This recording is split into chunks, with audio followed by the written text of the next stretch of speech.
আসসালামু আলাইকুম বন্ধুরা, কেমন আছেন সবাই? আশা করি অনেক ভালো আছেন। তো চলে আসলাম একটা নতুন রেসিপি নিয়ে। আমার আজকের রেসিপি বিফ চাউমিন রেসিপি। তো খুবই সহজ পদ্ধতিতে আপনাদেরকে করে দেখাবো আর ঘরোয়া উপকরণে। তো চলুন শুরু করা যাক।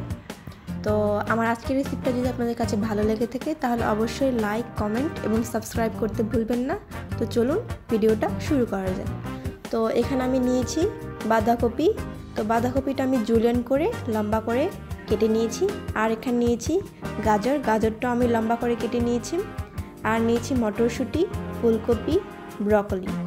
আর এখানে নিয়েছি পেঁয়াজ কুচি, ধনিয়া পাতা কুচি। আর এখানে নিয়েছি একটি পাকা টমেটো, আমি এটাও লম্বা করে কেটে নিয়েছি। আর নিয়েছি এখানে 1 কাপের মতন গরুর গোশত। তো এটাও আমি লম্বা করে ছোট ছোট পিস করে কেটে নিয়েছি, ভালো করে ধুয়ে নিয়েছিলাম। আর এখানে নিয়েছি রসুন কুচি। আর এখানে নিয়েছি কাঁচামরিচ কুচি। তো আমি দেখিয়ে দিচ্ছি আজকে কোন নুডলসটা আমি রান্না করছি। তো আজকে আমি এখানে নিয়েছি নুডলস চিকেন ডিলাইট। আমি এই নুডলসটা আমি রান্না করব। আপনাদের কাছে যদি এই নুডলসটা না থাকে তাহলে আপনারা যে কোনো ধরনের নুডলস নিতে পারেন। তো চলুন এবার রান্নার পর্যায়ে চলে যাই। তো প্রথমে আমি নুডলসটা সেদ্ধ করে নিচ্ছি। তো প্রথমে আমি পানি দিয়ে দিয়েছি, পানিটা আমি গরম করে নিয়েছি খুব ভালো করে। এখন এতে নুডলসটা দিয়ে দিলাম। আমি নুডলসটা প্রায় 6 থেকে 7 মিনিটের মতন খুব ভালো করে কুক করে নেব। তো দেখতেই পাচ্ছেন আমার নুডলসটা হয়ে গিয়েছে। তো আমি 6 থেকে 7 মিনিটের মতন কুক করে নিয়েছি। এখন এটা আমি একটা চালনিতে খুব ভালো করে চেলে নিব।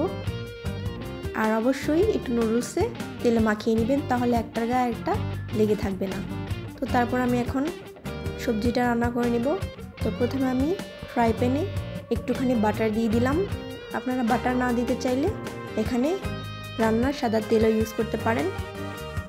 তো তারপর দিয়ে দিলাম আমি এখানে রসুন কুচি। তারপর আমি এখানে 2 চামচ পরিমাণ রান্নার রেগুলার তেল দিয়ে দিলাম। তো এটা একটু ভাজা ভাজা করে নিব। তারপর আমি এখানে দিয়ে দিলাম বিফ। তো বিফটা দেওয়ার পর খুব ভালো করে একটু নেড়ে চেড়ে নিচ্ছি।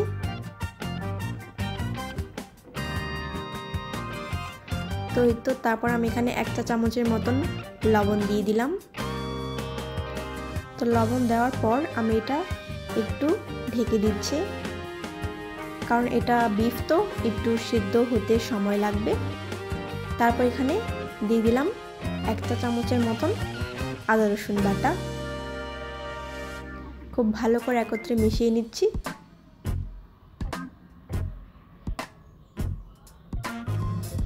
তারপর এখানে দিয়ে দিলাম আধা চা চামচের মতন গোলমরিচ গুঁড়ো। গোলমরিচটা অবশ্যই একটু গরু গোশত রান্নার সময় দিবেন, তাহলে দেখবেন এটার ফ্লেভারটাই অন্যরকম হয়ে গিয়েছে। তারপর এখানে দিয়ে দিলাম পেঁয়াজ কুচি। ভালো করে একটু নেড়ে চেড়ে নেব যাতে কাঁচা গন্ধটা চলে যায়। তারপর এখানে বাকি সবজিগুলো আমি দিয়ে দিচ্ছি। আর এই সবজি রান্নার সময় আমি কোনো পানি ইউজ করব না, কারণ সবজি থেকে যে পানিগুলো বের হবে সেই পানিগুলোতেই খুব ভালো করে সিদ্ধ হয়ে যাবে। ভালো করে একটু নেড়ে চেড়ে তারপরে এখানে আমি গাজর কুচি দিয়ে দিলাম।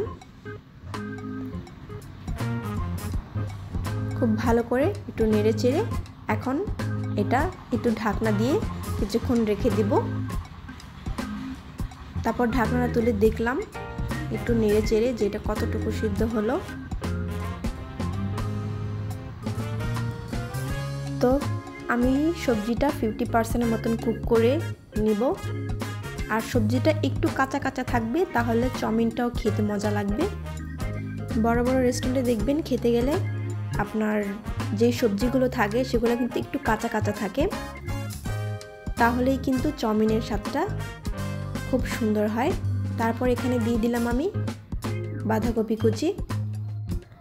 খুব ভালো করে নেড়ে চেড়ে একত্রে মিশিয়ে নিচ্ছি। তারপর এখানে আমি দিয়ে দিলাম নুডলসটা।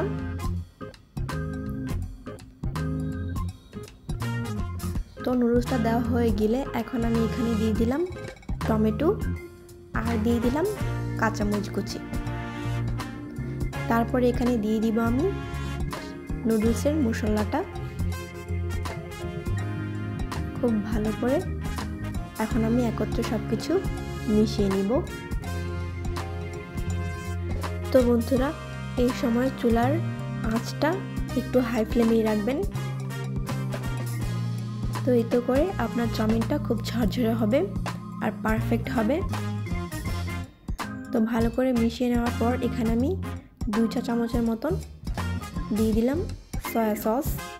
সয়া সসটা কিন্তু অবশ্যই ব্যবহার করতে হবে চাউমিনে, কারণ এটাই স্বাদ এনে দেয়। তো এই তো ভালো করে মিশিয়ে নিয়েছি। দেখতেই পাচ্ছেন আমার নুডলসটা প্রায় হয়ে গিয়েছে। এখন আমি ধনিয়া পাতাটা দিয়ে একটু নেড়ে চেড়ে নামিয়ে ফেলবো।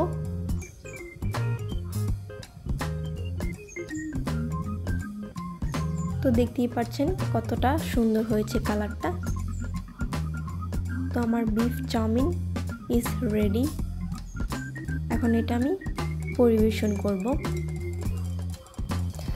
তো বন্ধুরা, আমি আজকের চাউমিনটা খুব দেশীয় স্টাইলে করার চেষ্টা করেছি। আশা করি আমার রেসিপিটা আপনাদের কাছে অনেক ভালো লেগেছে।